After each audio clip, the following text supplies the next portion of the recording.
and realize that you are Paramashiva. You enter into that space of pure, unclutched space, beyond the thoughts, where there is no agitation, where there is no self-doubts, beyond agitations, in that pure restful awareness from where the power starts manifesting.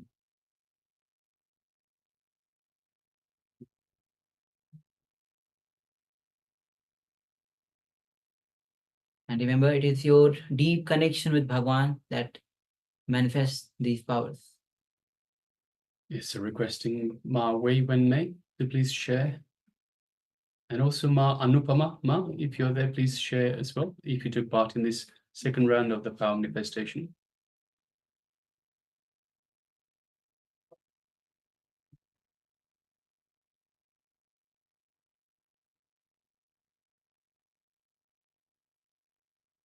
And also Ma Sarah.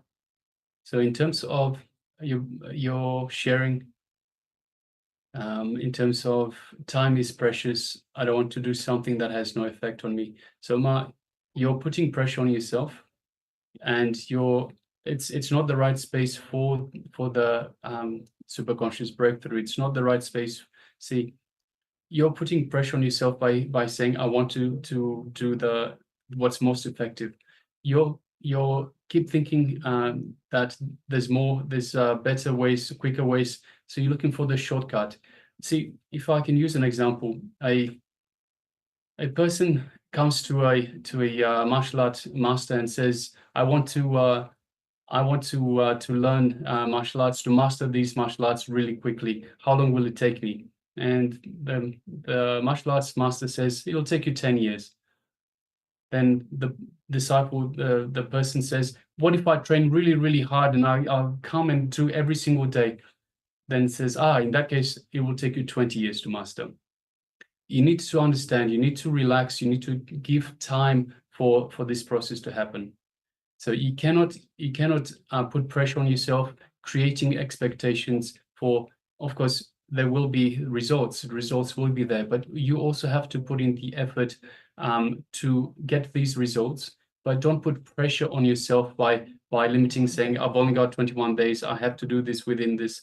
So you have to have the right mindset as well. So these are pressures that you put on yourself. This is your mind that is playing tricks on yourself as well. So because you have these on your mind, it is stopping you also from power manifestation. So the power manifestation comes from the space of oneness with Paramashiva, oneness with the supreme super consciousness, supreme intelligence of the cosmos. The mind has nothing to do with it. The mind only gets in the way. See, the mind is the ego, the false self that is getting in the way. Our true self is Paramashiva. This is what we need to kindle, that connection to Paramashiva, to the super consciousness of the cosmos. If we continue to engage the mind thinking, hey, I really want to do this, I really have to do this, I have limited time. This is, again, your mind stopping you from manifesting these powers as well. So it is important that you get into the right space before you enter into the power manifestation. So that's why we unclutch. So we relax from the outside world. We unclutch from the outside world. We unclutch from the mind. So we get into that space where we are just one with Paramashiva, one with Swamiji, who is our conduit to Paramashiva. He is the living embodiment of Paramashiva himself. So please try to unclutch from all these thoughts, all these pressures that you put on yourself, all these outside world, and just come to the space of restful awareness. Only from the restful awareness will we actually manifest these powers, Ma. Yes. And the best space to be in, to be receptive, to be passive. And I say that especially women have the ability to feel connection beyond the logic. This is how you enter into the space of oneness. In fact, today we have, the theme itself is on Shiva Sutras. So we'll be coming to that. We'll be having, so Shiva Sutra itself was delivered to Devi. Devi was ready to receive. She was fully passive, receptive, and in the feeling space, connection with the space of beyond logic. So when you are in the space, when you grow that space, the moment you feel, when you put pressure on yourself, you put tension on yourself, you are not in the receptive space. You're not in with the passive space. The more you think logically, the more the spark starts from the space which is feeling connection beyond the logic. All right. Yes, Ma Wei Wen Mei also shares a piece of white, cloud, green, and grass, and a circular piece. Yes, thank you very much for sharing, Ma. All right. So let's reveal the image that we have shown before. So you can see it's a cute squirrel having the groundnut maybe in the mouth. Looks like a walnut, I think. All right.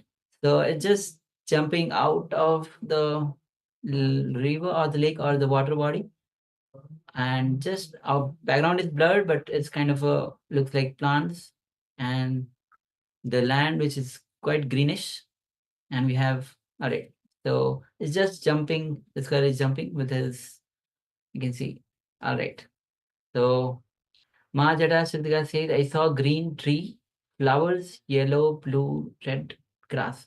We definitely have grass, and at the background, it doesn't, it's grasses with the bigger leaves. So definitely we have the grasses, greens. There might be the picture itself is close up, so there might be trees. We're not sure because the squirrel is quite short, and so the picture itself is very close up. We don't know whether trees are there or not. Sure, there should be the trees and also flowers. All right. Thank you for sharing, Ma. Thank you, Ma. And congratulations. Yes. And we also have, so Ma Wei Wen Mei, a piece of white, cloud, green, and grass. We definitely have the grass on the left-hand side. You can see on the ground. We have green, a lot of green. Cloud, we don't see the clouds also, although the background is blurry, so that might be construed as clouds as such. And a piece of white. So if you have a look at the water that is splashed from the squirrel jumping through the water, there is white there, so yes. And a circular piece, well, we have the walnut in the squirrel's mouth, so that is somewhat circular. So yes, congratulations, Mom, well done. Congratulations for manifesting. All right. So with this, let's enter into today's theme itself. And today's theme is on experience the ultimate reality. We'll be going through the science of from the Shiva Sutras. The deity today is Simhagramurti.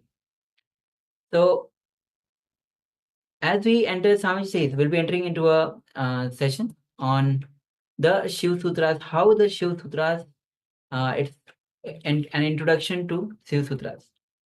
So Shiva Sutras are the techniques given by Paramashiva himself to Devi Parashakti for her to experience the state, space, power, being, and consciousness of Paramashiva.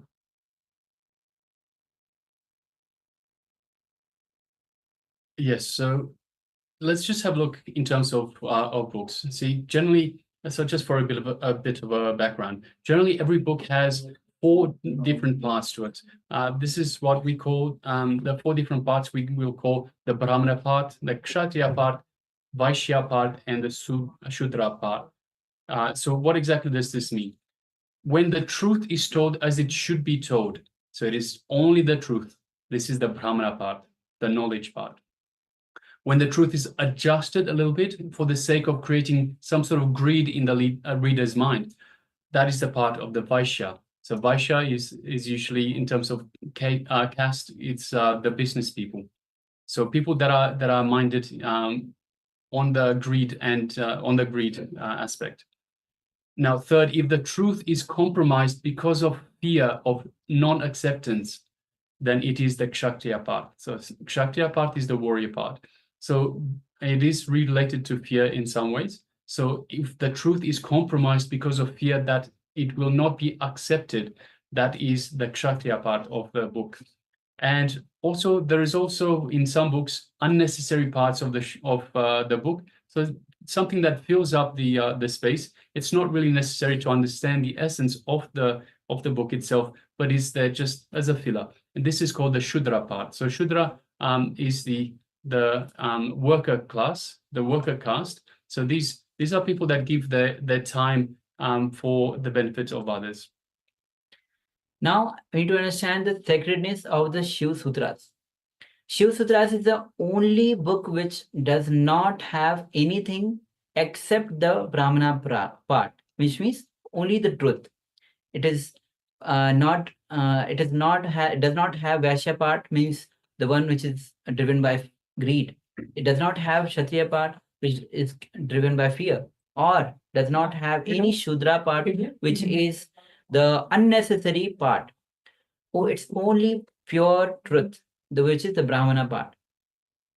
So there is no compromising arising out of fear or greed, nor there are unnecessary words in the whole Shiva Sutras itself. So Shiva Sutras are the Paramashiva who delivered these Shiva Sutras. So it has only the truth, the Brahmana part. So a little bit about the Shiva Sutras itself. Paramashiva has made such a wonderful book that there is no need for any commentator. So the Supreme Pontiff of Hinduism, Bhagavan Sri Nithyanaanda Paramashivам, says, I am not commenting, I am just repeating in English, that's all. I'm not commenting, I am not adding, I'm not removing, I'm just presenting it because it's originally presented in Sanskrit. So there is no commentator required. So the Paramashiva, the Shiva Sutras are complete techniques. There's nothing to be added, there's nothing to be commented about. It is just being presented by the Supreme Pontiff of Hinduism in English. So it's originally written in Sanskrit. Swamiji is presenting it in English for our benefit. So Swamiji, Supreme Pontiff of Hinduism shares, Paramashiva did not compromise on truth because he delivered to Devi, because both of them were in tune. Both Devi and Paramashiva were in fulfilled state. This book does not have any Phala Shruti, which means this book does not say what you will get by doing the meditation techniques or what you will get by reading these lines. So there is no Phala Shruti involved in this book.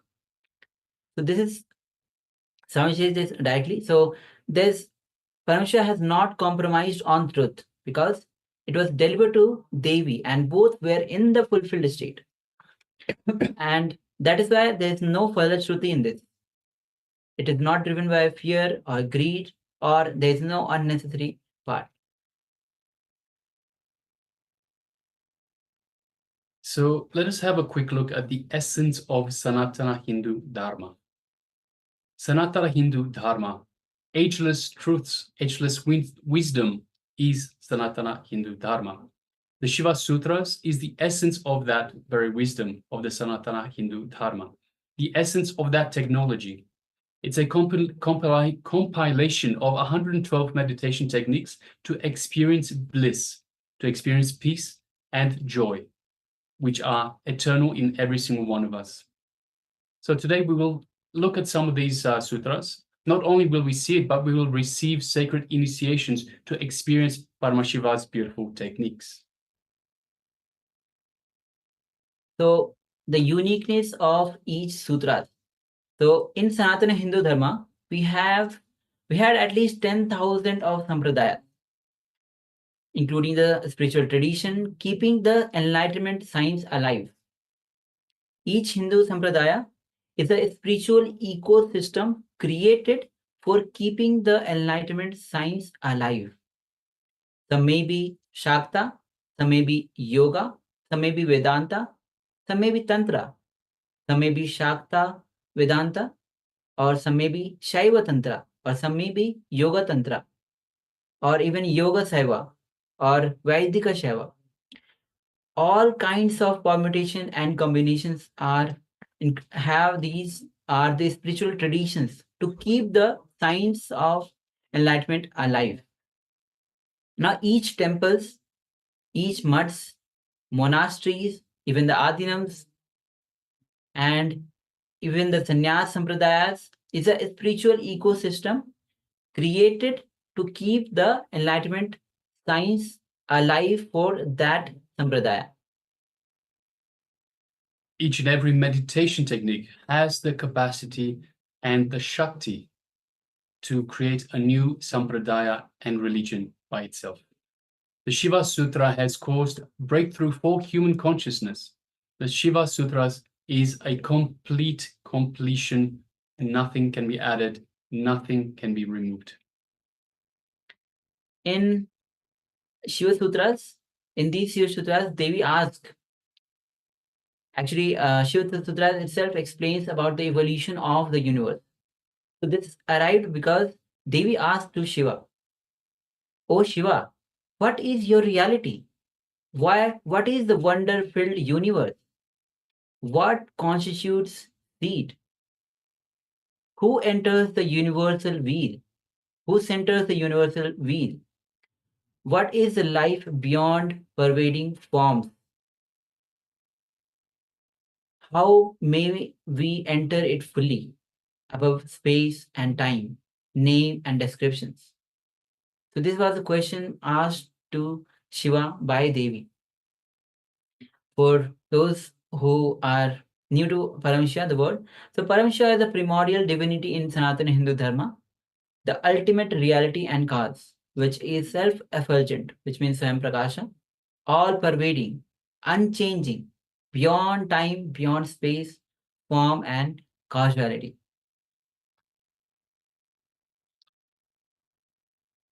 So the Shiva Sutras themselves explain the evolution of the universe. Paramashiva replies to Devi by way of 112 sutras, each one describing a particular meditation technique to discover the ultimate reality. These 112 Shiva Sutras have also been compiled into 64 books. We'll just name a few, such as Guru Gita, Kularnava, Mahanirvana, Vijnana Bhairava, and Spandakarika. So just to name a few. So after these questions were asked by Devi, so let's understand how the Shiva Sutras were revealed to Devi. So let's understand that Devi was a platform for Paramashiva to deliver this science to the whole humanity. See, Guru is needed. Guru needs a platform without any restrictions in any level so that he can deliver the science as it is. Yes, and of course, Paramashiva is the ultimate guru. So the attitude for experiencing the Shiva Sutras, we need to feel connected, feel innocent. So feeling connected and feeling innocent is the basic requirement for any spiritual practice, for any truth. The great truths given by Paramashiva should not be diluted in any way, because any dilution is dangerous. If you bring honesty to your being, that's enough. Nothing else is required. So Bhagavan Ramakrishna says, Saralatva, which means simplicity. Nothing else is required, just simplicity.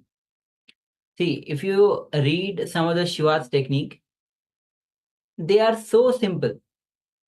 In fact, as we go through the day, Swamiji will be revealing on the Shiva Sutras. The moment you hear those technique, you will realize that techniques are so simple because they are for the innocent beings. When you are completely innocent, open, even a small leaf falling from the tree, just by looking at it, you can get enlightened. In fact, there are out of 60, there's a very famous book called Periya Puranam. There are 64 9 mass, especially in the south of India. There, some of them have got enlightened just by offering flower, plucking flower from the tree. Just by this simple activity with the simple innocent mind, they have become enlightened. So there is a beautiful incident that happened in the life of a great master called Ramdas. His master just chanted the words Sri Ram, Jai Ram, Jai Jai Ram. He didn't even tell the meaning, or he didn't even initiate him, just those words, and he was awakened. And he says after that, he never forgot that mantra. So just those words, Sri Ram, Jai Ram, Jai Jai Ram. Due to his innocence, his very being could experience a different space just by listening to these words. So this is the beauty of Shiva Sutras and how to receive. When Devi was in the space of and in such a space of fulfilled space. So Shiva Sutras is the book only which has only the truth. There's no Kshatriya, there's no Vaishya part, there's no Shudra part. Only the truth as it is. And through Devi, this Shiva Sutras Paramashiva has delivered to the whole world. So now we'll be entering into a meditation to receive the Shiva Sutras. Now this meditation will help us to receive the knowledge, imbibe it and make it as our experience. It will make sure that this knowledge does not stay as mere information, but becomes realizations for us. To receive, we need to become passive. We need to connect with the passive energy which is inside us. That is the aim of meditation we are about to do. So to receive, again, we need to become passive. Most time, whatever activities we do with aggression, to which with active involvement, which becomes aggression. So when we become passive and we connect with the passive energy inside us, then we receive. And that is the aim of the meditation that we are about to do. All right, so let us start preparing ourselves for the meditation. So let us sit comfortably with the head, neck, and spine in a straight line. So make sure you're sitting comfortably. You can sit on the floor cross-legged, or you can sit on a chair, but make sure you are comfortable.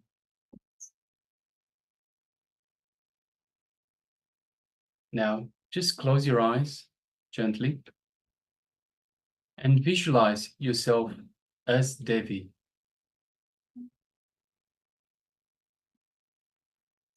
Just visualize yourself as Devi.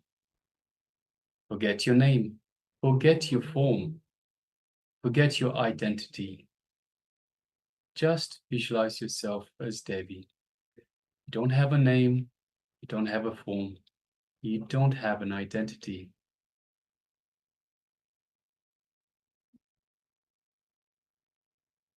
Don't even remember that whether you are male or female.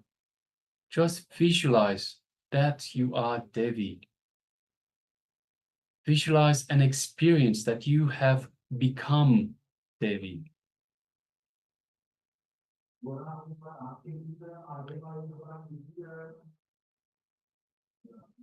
Take a few minutes and clearly visualize you become the passive energy, the mother energy, ready to receive Paramashiva. Become like a womb, Umma, so that Paramashiva can happen in you. So let us take a few minutes and practice this meditation technique. Visualize yourself as Devi, beyond form, beyond any other identity, beyond any label, yet ready to receive Paramashiva. You are the passive energy, the receiving energy, the mother, divine mother energy. Let us continue with this meditation.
Yes, you can relax now. So that is a very powerful technique, visualization, meditation, to bring yourself into the passive energy, into the mother energy, into the receptive energy. So visualizing yourself as Devi. So anytime you feel, so see, we've gone through an exercise in previous days in terms of the masculine energy and the feminine energy in you. So this is a very powerful technique to bring in the feminine energy in you. So whenever you feel that you're too restless, or you feel that you're too much in the masculine energy, then you can always do this, sit and do this meditation technique. Visualize yourself as Devi. Visualize yourself as the mother energy. Visualize yourself as the receptive energy, the passive energy. All right, so now let us move on to the next segment in our program, which is the power manifestation. And today's power manifestation is the power of third eye solutions. So this is where we ask Swamiji a question through our third eye. So we put the question in our third eye and we receive an answer from Swamiji himself, giving us the solution directly from the cosmic archives. So requesting everyone, let us now write down a question. So gather a pen and paper and write down a question or perhaps a solution that you would like an answer to.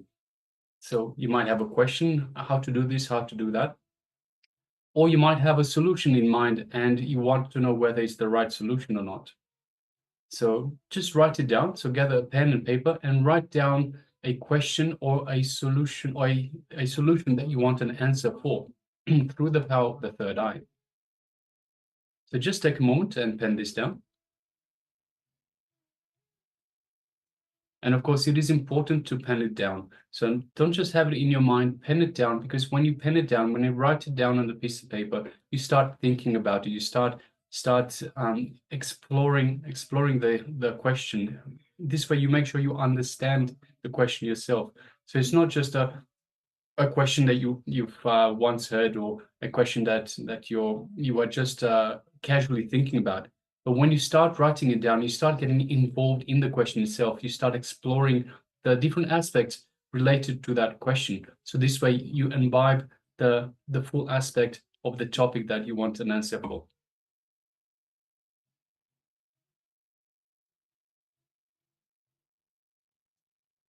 And yes, we also have Ma Suganyana that has joined us. Welcome, Ma.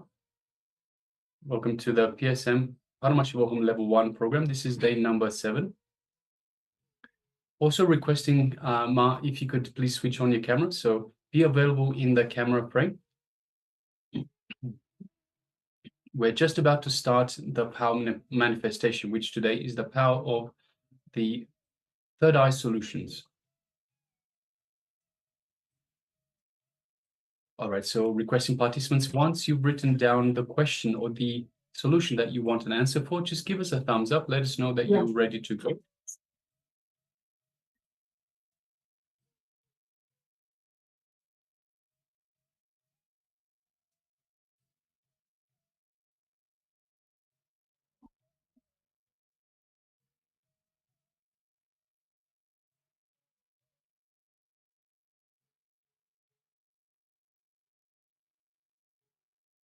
So once you've written down, just give us by ways of thumbs up. Let us know that you're ready to go. You are ready to go. Yes, Yes, Claudia. Thank you. Thank you.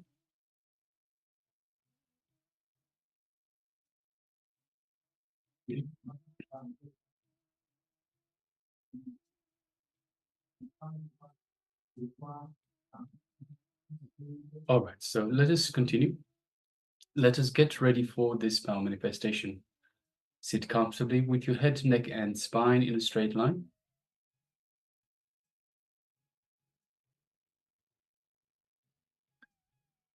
Just gently close your eyes. Take a deep breath in, long and deep breath in. And out. Slowly, long, deep breath out as well. And one more time, let's take a deep breath in and out.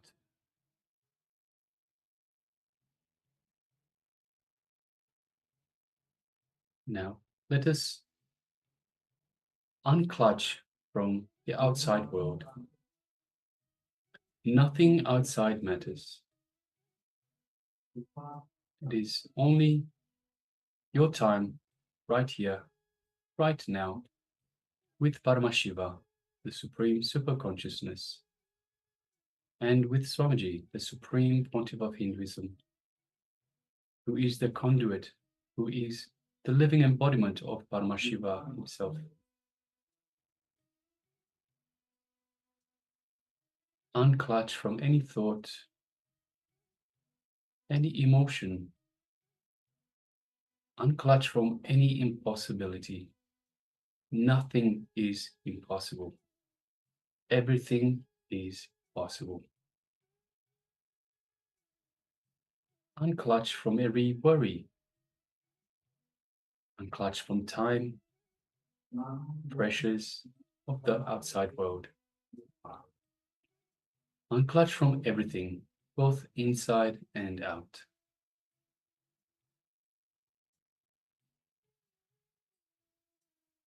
Just be a witness.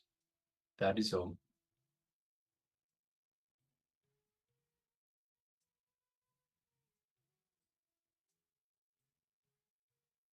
Now let us move our gaze to the inner space, our inner space, the Ananda Gandha, just below our heart center.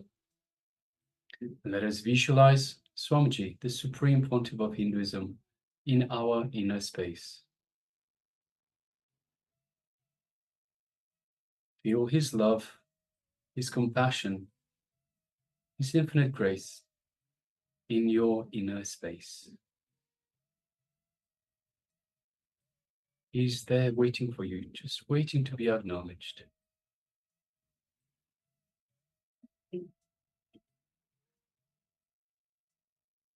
Let's feel Swamiji's energy flowing throughout our entire body.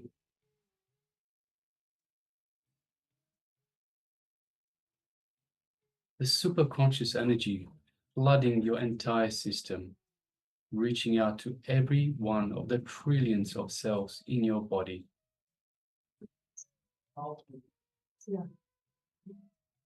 Every cell in your body is feeling alive and rejuvenated.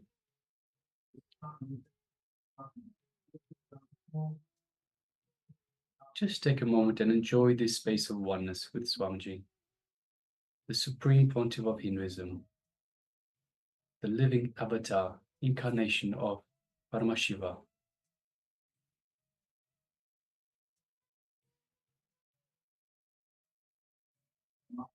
Just enjoy this space of oneness for a moment.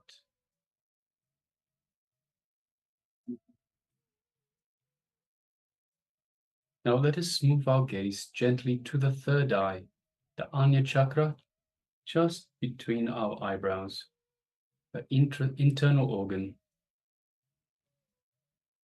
And just gaze at the third eye, just like you would gaze at a flower. Don't concentrate, don't strain yourself. Continue to unclutch.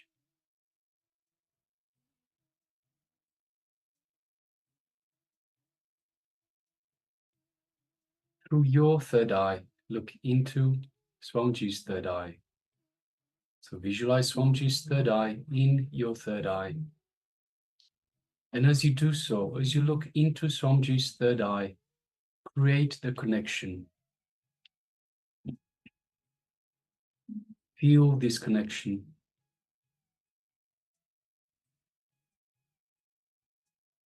Feel the buzz in your third eye from this connection to Swamiji's third eye.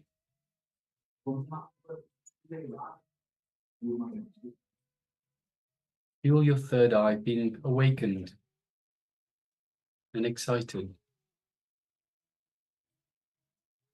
energized. Just take a moment and feel your third eye buzzing with energy.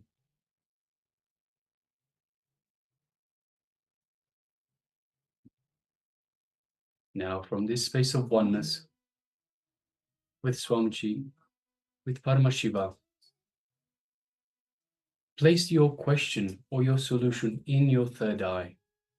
So where you're visualizing Swamiji in your third eye, just place that question and give it to Swamiji. So visualize you're giving to Swamiji and ask for the solution, the answer to this question through the power of third eye, through this connection that you've built. Let us now start chanting the Mahavakya. Om Nityananda Paramashivoham.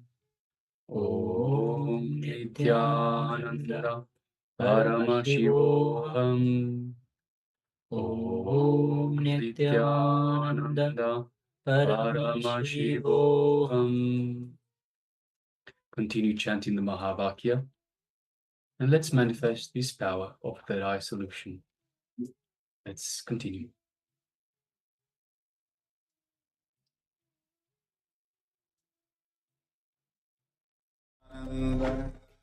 Paramashivoham. Om Nityananda Paramashivoham. Om Nityananda Paramashivoham. Om Nityananda Paramashivoham. Om Nityananda Paramashivoham. Om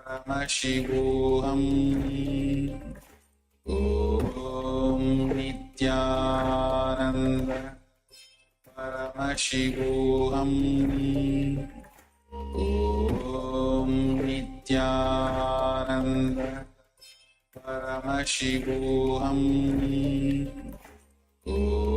Om Nityananda Paramashivoham. Om Nityananda. Om Nityananda Paramashivoham. Om Nityananda Paramashivoham. Om Nityananda Paramashivoham. Om Nityananda Paramashivoham. Om Nityananda Paramashivoham. Om Nityananda Paramashivoham. Om Nityananda Paramashivoham. Om Nityananda Paramashivoham. Om Nityananda Paramashivoham. Om Nityananda